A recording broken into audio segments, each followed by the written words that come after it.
भगवान घर वापस लौट रहे हैं शाम के समय। पहला दिन काम किया है, थक गए हैं, भूख लग रही है जोर की।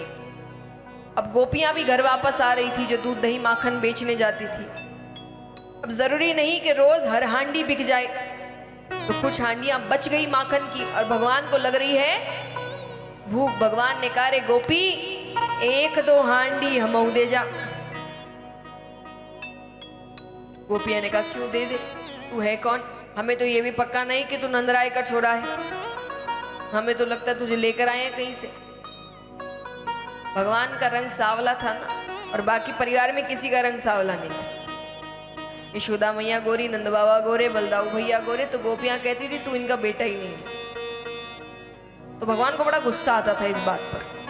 तो जैसे ही गोपियों ने कहा कि हमको तो लगता तुझे उठा कर लाए हैं, भगवान ने नीचे से उठाए पत्थर, फोड़ दी हांडिया।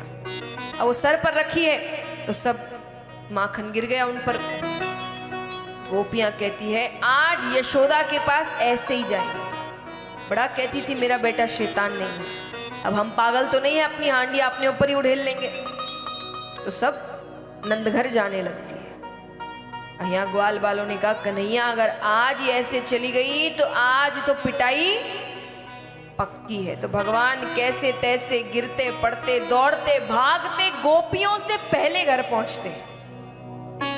अब घर के अंदर जाने से पहले भगवान मिट्टी में लोटपोट हो जाते हैं, मिट्टी में लोटपोट हो जाते हैं, अपना श्रृंगार बिगाड़ लेते हैं, मुकुट टेढ़ा कर लेते हैं, बंसी बाहर रखती, यानी इस रूप में आ रहे मानो जैसे किसी ने कितना मारा है।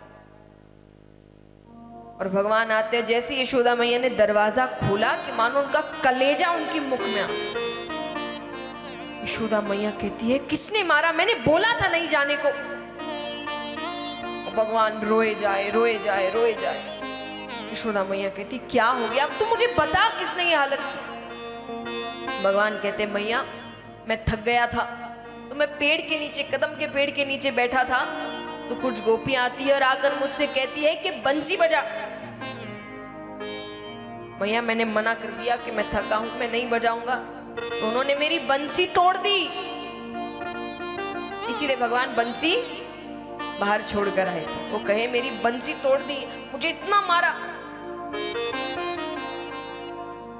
अब इतने में ही गोपियां घर पहुंची। वो कुछ कहे इससे पहले यशोदा मैया ने जो डांट लगाई, जो बातें सुनाई, और उनको समझ नहीं आ रहा है कि ये क्या हो गया, हमने क्या किया। और भगवान पीछे बड़ा मुस्कुरा रहे हैं। अब भगवान ने क्या किया, भगवान गोपियों से पहले ही घर से बाहर जाकर खड़े हो गए। भगवान ने सोचा कि कोई तो स्वागत करने के लिए बाहर चाहिए। अच्छा, एक होता है कॉन्फिडेंस और एक होता है ओवर कॉन्फिडेंस। आज थोड़ा भगवान को गोपियों से पहले बाहर नहीं आना चाहिए था।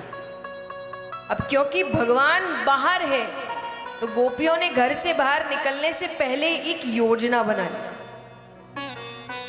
ये बड़ा परेशान कर रहा है तो कुछ तो करना पड़ेगा।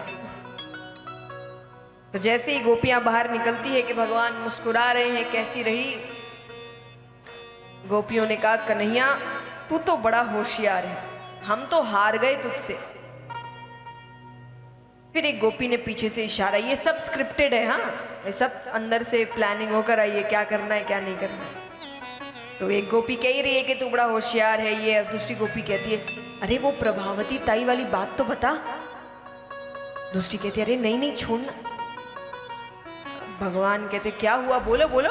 अरे बोले नहीं कुछ नहीं। भगवान कहते बताओ ना क्या हुआ। बोले वो अरे कल ना प्रभावती ताई तेरे बारे में कुछ कह रही थी। भगवान कहते क्या कह रही थी। बोले कह रही थी कि कन्हैया बस तुम्हारे यहाँ ही चोरी करने आता है। अच्छा, प्रभावती ताई कौन है?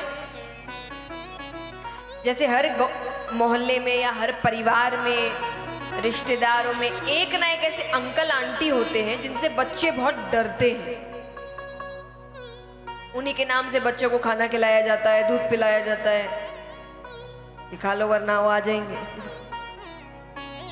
तो ब्रज में थी प्रभावती ताई जिनसे बच्चे बहुत डरते थे। माने डर इतना होता था कि अगर दोनों एक ही रास्ते से गुजर रहे हैं, प्रभावती ताई और कुछ ग्वाले हो, तो भले ही बच्चों ने कोई गलती नहीं करी है, लेकिन फिर भी अगर सामने प्रभावती ताई आ रही है तो बच्चे अपना रास्ता बदल लें। वो पूरा ब्रज घूमकर आएंगे पर उसके सामने नहीं पड़े, इतना डर था।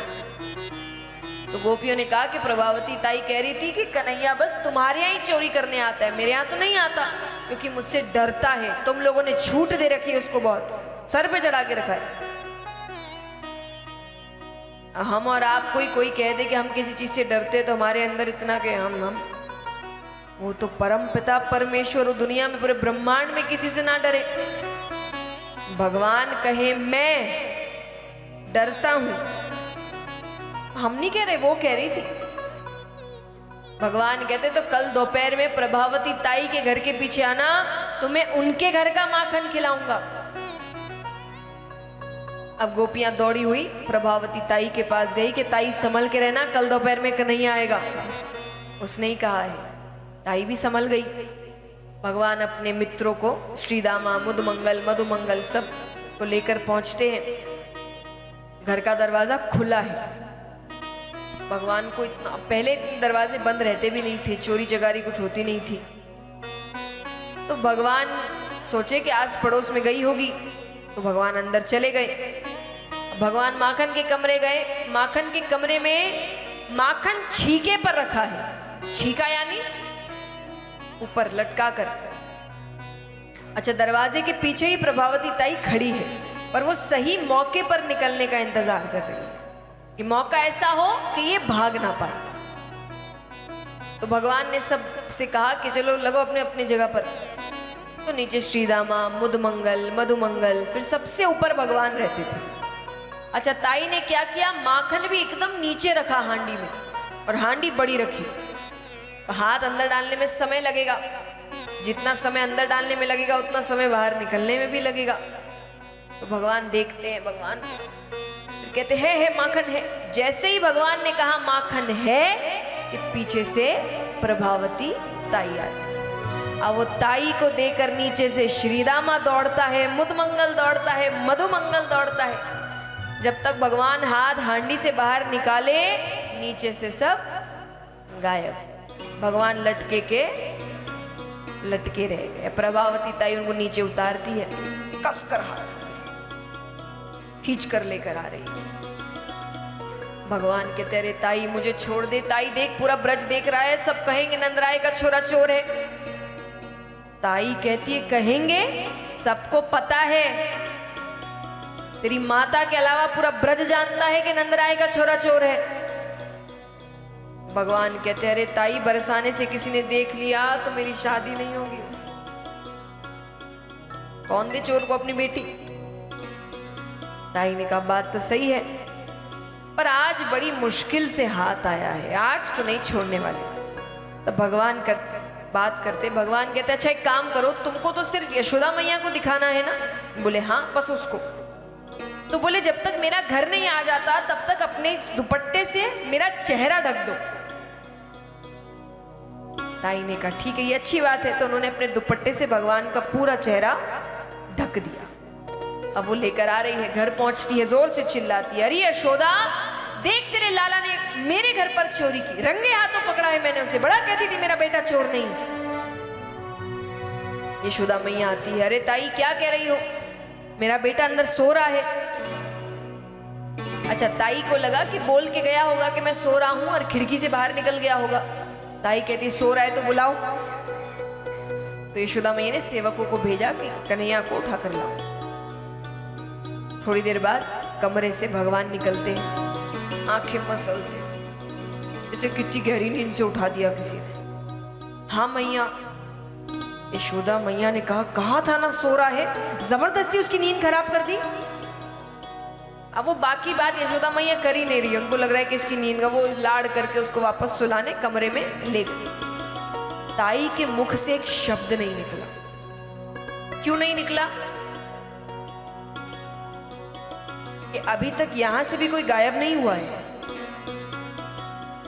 अब उनको लग रहा है कि कन्हैया सामने है, तो पल्ले में कौन है।